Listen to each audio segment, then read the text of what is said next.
Mutuwar so ta sa jiki sanyi, tunanin kwakwalwa ya yi sauyi.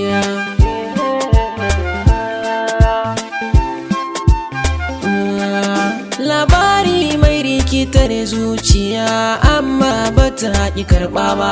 Duk tsananin bautar ka ga Allah, mutuwa bata haƙi ɗauke ba. Ko ƙarfi na zuciya ta kaso bai kita yi rauni ba. Da ido na banga so ba, amma dai ina akan duba. Yau sai ga sakon ga yari risken soya mutu zuciya ta tsoro.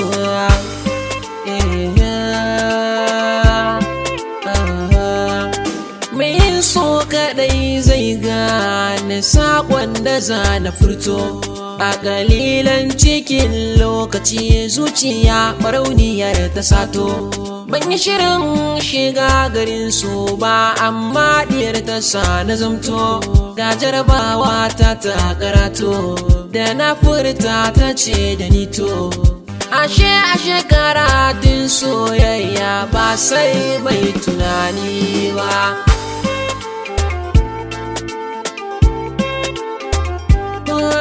Soyayyar mu ta yi ƙarfi kamar ya taɓo da tana. Shakuwar so tana da daɗi, tana sa kama da juna. Masoya sun kai masoya, suna yin canji na suna. Ta kira ni da mai gidana, ni na ce mahaɗin jikina. Muna shiga cikin ɗimuwa idan dai ya bai ga ɗai ba.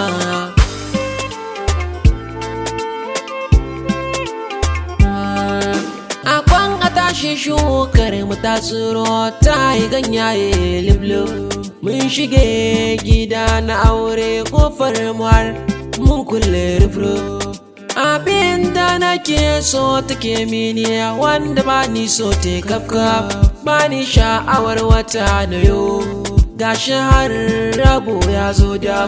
Ai aure har a samu karuwa ta da, hakan ni ban ga kamata ba.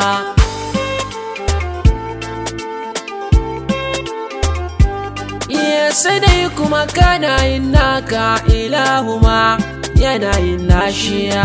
Waje na haihuwar diyar mu masoyiya, ta bari numfashi. Mutuwar so, mutuwar so. Mai gidan kiɗa on the mix.